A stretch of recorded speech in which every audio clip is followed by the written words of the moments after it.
आता लोकांना कळलं की आपले संविधानाला उलट मान सन्मान दिला जातोय। पंतप्रधानांनी शपथ घेताना राष्ट्रपती भवनामध्ये तिथं संविधान ठेवलं होतं, तिथं जाऊन नतमस्तक झाले आणि मग तिसऱ्यांदा पंतप्रधान पदाची शपथ घेतली। एनडीएच्या मीटिंगला देखील तसंच झालं। आता आम्ही प्रत्येक जिल्ह्यामध्ये संविधान भवन करतोय, आम्ही नंतर तालुक्यामध्ये संविधान भवन करणार आहे। संविधान दिन आम्ही सुरू केलाय। त्यामुळं माझ्या मागासवर्गीय समाजाला मला आग्रहाची विनंती करायची, आता तरी आपण फसू नका। माग ते गोष्ट घडली, हे झालं माझ्या मागासवर्गीय समाजाच्या करता। अल्पसंख्याक समाजाला पण अशीच भीती दाखवली की अब की बार 400 पार झाल्यानंतर हिंदू राष्ट्र घोषित करतील, फक्त हिंदूंना मताचा अधिकार, तुमचा अधिकार काढून घेतील। तेही बिचारे घाबरले। त्याच्यात काहींनी खोटी अफवा उठवली की त्यांना गोळा करणार, पाकिस्तान बांगलादेशला पाठवणार, काही खोटं सांगायला लागले।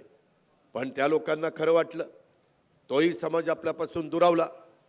आपल्या भागामध्ये कांदा उत्पादक शेतकरी, त्या कांदा उत्पादक शेतकऱ्याला तो नाराज झाला, कांदा निर्यात बंदी केली म्हणून त्याला भाव मिळेना। आता आम्ही दिल्लीला जाऊन कांदा निर्यात बंदी उठवलेली आहे, त्यामुळे आता कांद्याला भाव चांगले आहेत।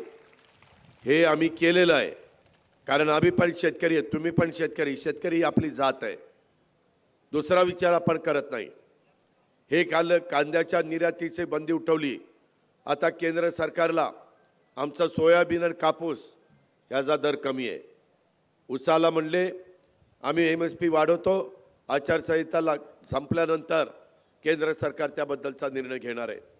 गेल्या वर्षी देखील मोठ्या प्रमाणावर कापूस आणि सोयाबीन पिकवणारा जो भाग होता, त्या भागामध्ये आता भाव देखील कमी झालेले आहेत। त्याच्याबद्दल काही निर्णय घेतलेत की तेलाच्या किमती थोड्याशा वाढल्याशिवाय सोयाबीनच्या किमती वाढत नाही आहेत। शेवटी तेलाच्या करता सोयाबीन हा कच्चा माल आहे आणि त्या पद्धतीनं आम्ही त्यांना सांगितलं। मागच्या वेळेस तर बाळासाहेब आजबे आणि बाकीच्या माझ्या सहकारी मित्रांनी आग्रह केला की दादा भाव पडलेत, तुम्हाला काहीतरी करावं लागेल। एकनाथराव शिंदे, देवेंद्रजी, मी त्यामध्ये हेक्टरी 5-5 हजार रुपये देण्याचा निर्णय घेतला आणि तो तुमच्यापर्यंत पोहोचवला। परंतु यावेळेस आम्हाला अधिकचा भाव मिळावा अशा पद्धतीचा चर्चा आमची झालेली आहे। आचारसंहितेची थोडी अडचण आहे, ती संपू द्या। हे तुमचं दुखणं आहे, ते दुखणं पण सोयाबीन आणि आमच्या कापसाच्या बाबतीतलं दूर करण्याचं काम हे आम्ही निश्चितपणे करू। ही पण ग्वाही मी आपल्या सर्व सहकारी मित्रांना ह्या निमित्तानं देतो।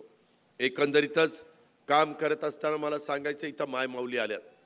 मायमाऊलींनो, सरकार मी नवीन अर्थसंकल्प 10वा सादर केला। त्या अर्थसंकल्पामध्ये मला खुरपणीला जाणारी महिला, झाडू